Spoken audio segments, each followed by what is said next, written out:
Hello students, welcome to Sartha. तो Bihar state counselling का schedule आ चुका है और हर बार की तरह इस बार भी उन्होंने कुछ ऐसा किया है कि बच्चों के बीच में खलबली मच चुकी है। जी हाँ, लास्ट 2 साल से जो चीज हो रही है कि प्राइवेट कॉलेजेस की 50% सीट्स को गवर्नमेंट कोटा में कन्वर्ट किया जाएगा, वो नोटिफिकेशन दोबारा यूजी मैक की तरफ से जारी किया गया है कि इस बार भी लास्ट 2 साल से उन्होंने, मैं आपको एक बात बता दूं कि ये चीज प्रीवियस 2 साल यानी कि 2024 और 2023 में भी आई थी, लेकिन उस पर अमल नहीं हुआ था।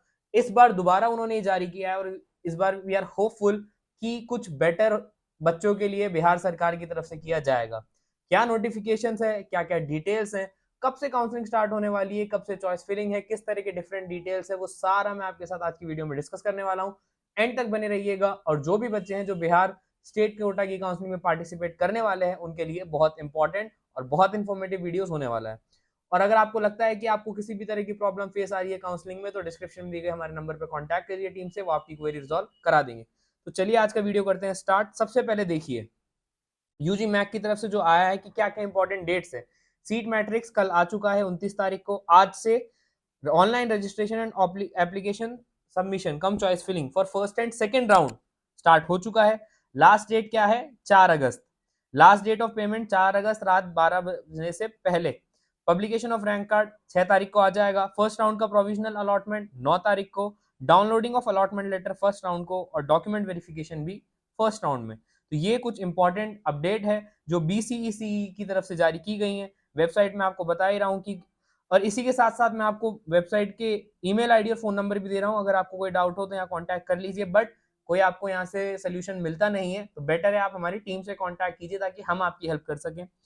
इसके अलावा ये जो सीट मैट्रिक्स जो यूजी मैक की तरफ से आया है, इसमें ये जो लिस्ट है ये तो गवर्नमेंट कॉलेजेस की है। इससे अपन को इंटरेस्ट इस बार इतना नहीं है क्योंकि हमारे पास यहाँ पे जो ये 675 ये प्राइवेट कॉलेजेस, कौन कौन से colleges? KMC Katihar, MGM MC Kishanganj, NMCH Sasaram, lord Buddha Koshi medical college, Madhubani, Netaji Subhash of Bihta, Shri Narayana, RDJM और हिमालय मेडिकल कॉलेज, ये जो सारे कॉलेजेस है इनमें जो 50% सीट्स गवर्नमेंट कॉलेजेस में गवर्नमेंट सीट्स में कन्वर्ट की जा रही है, जो टोटल कॉरेस्पॉन्ड करती है 675, वो हमारा मेन इंटरेस्ट का टॉपिक है इस बार का।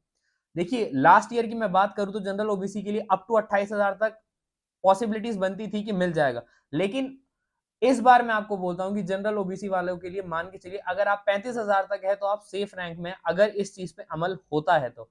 और मैं आपको एक रेंज बता देता हूं कि अगर आप 40,000 तक भी अगर आपकी बिहार स्टेट में रैंक आ रही है तो आप काउंसलिंग करवाइए, क्योंकि बहुत ज्यादा रजिस्ट्रेशन फीस भी नहीं है। तो अगर ये कॉलेजेस सच में बढ़ते हैं, बिहार सरकार की तरफ बीसीईसी ने जारी तो कर दिया है, लेकिन अगर इस पे अमल हो जाता है तो 2025 के बच्चों के लिए बहुत बेनिफिशियल होने वाला है, बहुत लकी ईयर ये रहेगा उन लोगों के लिए। ये 675 सीट्स का बहुत बेनिफिट होगा अगर इस पे काम किया जाता है तो। इसके अलावा जो यूजी मैक ने डिफरेंट डिफरेंट शेप बीवीएससी और उसके लिए भी बताया है, तो इस काउंसलिंग में बेसिकली एमबीबीएस, बीडीएस और बीवीएससी कोर्सेज इंक्लूडेड है। आयुष कोर्सेज के लिए नहीं है, आयुष कोर्सेज के लिए डिफरेंट आता है। अब ये जो नोटिस है जो उन्होंने जारी किया है, क्या बोला है? For admission of UG degree for MBBS BVSc, जो मैंने आपको अब बताया अभी अभी कि एमबीबीएस बीडीएससी एंड बीवीएससी के लिए ये जारी किया गया है। और कौन कौन से वेटनरी कॉलेज है जो जिसके अंडर है उन्होंने बता दिया कि पटना मेडिकल कॉलेज, दरभंगा, लहरीसराय, ये सारे कॉलेजेस इसके अंडर आएंगे। और प्राइवेट में कौन कौन से कॉलेजेस हैं ये उसकी लिस्ट उन्होंने दी दी है और सीट मैट्रिक्स भी उन्होंने प्रोवाइड करा दिया है। अब यहाँ पे एक लाइन है, क्या? First 50% seats of private medical college और deemed university will be fees on fees at par with the fees fixed for the government medical colleges. After filling 50% seats on merit cum choice basis, rest 50% seats will be filled on the fees of concerned medical college or deemed university. All the seats will be filled on merit cum basis and candidates are advised to refer to para 4.6 and 9 on UGMAC. अब ये थोड़ा आप लोगों के लिए difficult हो चुका है, इसको लेट मी सिंप्लीफाई इट। इन्होंने ऐसे बोला है कि प्राइवेट की जो 50% सीट्स है वो पहले मेरिट कम रैंक बेसिस पे फिल की जाएंगी एट गवर्नमेंट फीस के, और बची 50% सीट दोबारा प्राइवेट की जो फीस है उन्हीं पे फिल की जाएंगी, लेकिन फर्स्ट 50% यहां पे फिल की जाएंगी। देखिए लास्ट 2 साल से क्या होता था कि बिहार सरकार जारी कर देती थी, लेकिन शायद उनका प्राइवेट कॉलेजेस के साथ कोई एमओयू नहीं बनता था, उसकी वजह से ये रद्द हो जाता था। लेकिन इस बार हमें उम्मीद है कि प्राइवेट कॉलेजेस के साथ और बीसीईसी का आपस में एमओयू, जिसको बोलते हैं मेमोरेंडम ऑफ अंडरस्टैंडिंग, कि हम आपको सब्सिडी देंगे, हम आपको इतना अमाउंट पे करेंगे, आप इतनी सीट्स पे गवर्नमेंट कॉलेजेस के लिए अलॉटमेंट लीजिए। तो शायद वो इस बार हो चुका है और शायद इस बार 2023 और 24 की तरह ना हो। इसके अलावा ऑनलाइन एप्लीकेशन फॉर्म के लिए कहाँ पे आपको जाना है? Online portal of UG map, और वहां पे ही सब कुछ होगा। स्टेप 1 में आपको करना है रजिस्ट्रेशन। अब ये सारी डिटेल्स आपको हमारा काउंसलर एक्सप्लेन कर देगा जब आप एक बार प्लान में एनरोल कर देंगे, क्योंकि ये बहुत डिटेल्ड प्रोसेस है। बिहार में एक इंपॉर्टेंट बात, चलो मैं आपको यही बता देता हूँ, जनरली एमसीसी काउंसलिंग में ऐसे होता है कि अगर आपको अपग्रेड करना है तो आपको कॉलेज जाना पड़ता है और कॉलेज जाके आपको डिटेल्स देनी होती है। वहां जाके कॉलेज वाला वहां पे डालता है कि अपग्रेडिंग फॉर क्या, चॉइसिंग फॉर अपग्रेडेशन, एंड वो वहां पे यस कर देता है। बिहार के केस में ऐसा नहीं होता है। अगर आपको फर्स्ट राउंड में कॉलेज अलॉट हो जाता है तो आपको अपनी तरफ से ही उसको अपग्रेड करना होता है। तो ये भी एक इंपॉर्टेंट चीज थी जो मैंने सोचा आपके साथ शेयर करूं, और ऐसी इंपॉर्टेंट और बारीकी अपडेट आपको हमारा काउंसलर प्रोवाइड करा देगा, क्योंकि एक वीडियो में इतनी सारी चीजें डिस्कस करना बहुत डिफिकल्ट हो जाता है। तो आप या तो हमसे डिस्क्रिप्शन में दिए गए नंबर पे बात कीजिए, और बेस्ट होगा हमारे काउंसलिंग प्लान में एनरोल कीजिए। इसके बाद स्टेप 2 रहेगा मल्टी स्टेप एप्लीकेशन फॉर्म, जिसमें आपको personal information, contact details, educational information और ये सारी डिटेल अपडेट करनी है। फिर आएगा application preview and final submit, और स्टेप 4 होगा payment of counselling fees and security deposit. मैं डिफरेंट डिफरेंट कैटेगरीज के लिए बता देता हूं कि क्या इसमें इंपॉर्टेंट है। देखिए, तो अगर आप unreserve category EWS, BC, EBC और ईडब्ल्यूएस को हैं, आप अनरिजर्व तो आपको 1200 पे करना पड़ेगा। और अगर आप एससी, एसटी या डिसेबली कोटा के कैंडिडेट्स थे तो आपको 600 रुपए वाली नॉन रिफंडेबल फीस पे करनी पड़ेगी।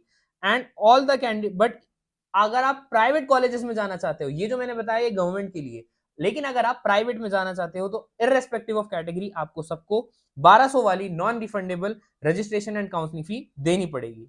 ये सामने आपको मैंने लिस्ट प्रोवाइड भी करा दीजिए कि अनरिजर्व के लिए कितना है और एससी एसटी के लिए कितना है। तो ये वाली स्लाइड आपके लिए इंपॉर्टेंट है, तो इसका भी एक स्क्रीनशॉट लेके रख लीजिएगा। इसके अलावा स्टेप 5 रहेगा चॉइस फिलिंग का, जिसमें आपको चॉइस फिलिंग करेंगे, और फिर जब आप चॉइस फिलिंग कर दोगे उसके बाद आपके रजिस्टर्ड मोबाइल नंबर और ईमेल आईडी चेंज नहीं हो सकते। Must note that there registered mail ID and email ID can not be change in any circumstances.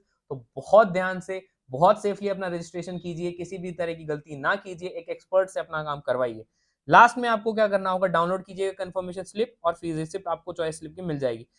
Editing और correction of application form data, ये वाली चीजें जो हैं, इसका अब मैं काफी डिटेल में नहीं घुसूंगा। आपको कोई डाउट रहेगा तो हम इसको सेपरेटली एक वीडियो में डिस्कस कर लेंगे। तीसरा, eligibility criteria and required document for admission of NRI quota candidates, they are advise to see notice to candidate admission project, मतलब जो एनआरआई कोटा के बच्चों के लिए जो नोटिफिकेशन आया था आप उसको एक बार देख लीजिएगा। ये बात मुझे आपको बतानी थी, और ये जो डेट्स है उन्होंने दी है, जो मैंने आपको फर्स्ट स्लाइड में भी बताया था। सीट मैट्रिक्स आएगा 29 को, यानी कि कल आ चुका है। ऑनलाइन रजिस्ट्रेशन आज से शुरू हो रहा है, लास्ट डेट 4 तारीख तक की है, पेमेंट भी 4 तारीख तक की है। आप credit card, debit card, UPI, ये सारी के थ्रू आप कर सकते हैं। 6 तारीख को रैंक पब्लिकेशन होगा, फर्स्ट का रिजल्ट आएगा 9 को, और अलॉटमेंट लेटर आप 9 से 13 के बीच में डाउनलोड कर सकते हैं, और डॉक्यूमेंट वेरिफिकेशन होगा 11 से 13 के बीच में। अब ये स्लाइड हमारी इंपॉर्टेंट है कि कौन कौन से डॉक्यूमेंट्स है जो आपको नीड होने वाला है। आपको अपना एडमिट कार्ड चाहिए रहेगा, स्कोर कार्ड चाहिए, ये सारी चीजें जो है आपको ओरिजिनल देने पड़ेंगे at the time of counselling. एक इंपॉर्टेंट बात, अगर आपने काउंसलिंग में अब ये डाला है कि आपको कॉलेज अपग्रेड करना है, तो ना तो आपको ओरिजिनल डॉक्यूमेंट्स देने और ना आपको फीस जमा करनी है। सिर्फ आपको प्रेजेंस वाली एक स्लिप वो आपको प्रोवाइड कराएंगे कि आप कॉलेज जाके रिपोर्ट कर दिए थे, वो लेके आपको वापस आना है। लेकिन अगर आप अपग्रेड नहीं कर रहे हैं तो आपको ओरिजिनल डॉक्यूमेंट्स भी जमा कराने हैं और फीस भी पे करनी है। ये भी एक इंपॉर्टेंट अपडेट मैं आपको देना चाहता था। इसके अलावा passing certificate, residential certificate, caste certificate और जितने भी डिफरेंट सर्टिफिकेट्स हैं, 6 copy of passport size photograph, और सबसे इंपॉर्टेंट जो आपने नीट के फॉर्म में पेस्ट की थी। फिर आप यूजी मैक पे जाके अपना डाउनलोड कर लीजिएगा एप्लीकेशन फॉर्म, वो भी आपको चाहिए रहेगा। आधार कार्ड, चेक स्लिप जो मैंने आपको बताया जो फाइनली आएगी वो डाउनलोड कीजिएगा, और जो भी डॉक्यूमेंट आपके कास्ट, आपके डिसेबली कोटा या फिर फिजिकली हैंडीकैप के रिक्वायर्ड है वो सब आपको नीड रहेगा। और एक बार मैं आपको बता दूं कि प्राइवेट कॉलेजेस में एनरोल करने से पहले फीस कंफर्म कर लीजिएगा, क्योंकि डिफरेंट जैसे राजस्थान में अगर बात करूं तो मैं सेमी गवर्नमेंट कॉलेज की फीस भी इस साल 10,57,000 कर दी गई है, तो हर कोई अफोर्ड नहीं कर सकता है। तो before enrolling please make sure कि आप बहुत जान के समझ के ही अपने काउंसलिंग आगे कराएं। और यही था, मैं आपके साथ आज की वीडियो में ये डिस्कस करना चाहता था कि क्या क्या अपडेट्स आई हैं, और अगर आप चाहते हो कि आपकी काउंसलिंग एक एक्सपर्ट के द्वारा की जाए जो बहुत आसानी से आपके सारे काम करा दे, तो जैसे कई बच्चों ने हम पर ट्रस्ट किया है, I want you to trust us again. और बिहार स्टेट कोटा के जो बच्चे हैं वो हम पे ट्रस्ट करिए आप लोग और हमारे साथ एनरोल कीजिए। थोड़ा सा मैं प्लान के रिगार्डिंग अगर आपको बता दूं तो 4999 का हमारा प्लान है। हम MBBS, BDS, Ayush, BVSc and CUET ये काउंसलिंग करवाते हैं। तो अभी सिर्फ एमबीबीएस, बीडीएस और बीवीएससी की ही काउंसलिंग होगी बिहार में, जो नोटिस आया बीसी किसी की तरफ से। तो आप भी हमारे प्लान में एनरोल कीजिए। अगर आपको लगता है कि हमें मिलेगा क्या, तो देखिए आपको क्या क्या मिलेगा। आपको मिलता है एक dedicated counsellor till the final admission, personalized college preference list based on score, category, budget and bond, verified cutoff data, complete support for counseling, seat metrics, bond, fees and stipend information, scholarship की guidance की यार central की क्या क्या schemes है, state की क्या क्या स्कीम्स है, सारथा कॉलेज प्रोडिक्टर टूल का access, state specific bond and migration rules आपको बताए जाते हैं, डॉक्यूमेंट आपका सपोर्ट रहता है, राउंड वाइज स्ट्रेटेजी आपको प्रोवाइड की जाती है, रेगुलर अपडेट रहता है सर्कुलर्स एंड नोटिफिकेशन का, कॉलेज का रिव्यूज, कॉलेज का काउंसलिंग ई बुक पीडीएफ जो हमारा प्रीमियम फीचर है उसका एक्सेस आपको दिया जाता है, व्हाट्सएप सपोर्ट और call session with the counsellor, आपको कोई रेस्ट्रिक्शंस नहीं रहती, आप जितना चाहिए हमारे काउंसलर से आप बात कीजिए, refund and exit policy guidance और special WhatsApp group for paid users, ये सारी चीजें मिलती हैं आपको 4999 में। तो अब भी अगर आपको लगता है कि हमें काउंसलिंग में एनरोल करना चाहिए या नहीं करना चाहिए, तो दोस्त आप शायद बहुत लेट कर दोगे। तो आज की वीडियो में हमने सब कुछ डिस्कस कर लिया है बिहार स्टेट की काउंसलिंग के बारे में। अगर आपको हमारा वीडियो पसंद आया तो वीडियो लाइक करिए, ज्यादा से ज्यादा बच्चों के साथ शेयर कीजिए और मिलते हैं अगली वीडियो में। Till then good bye.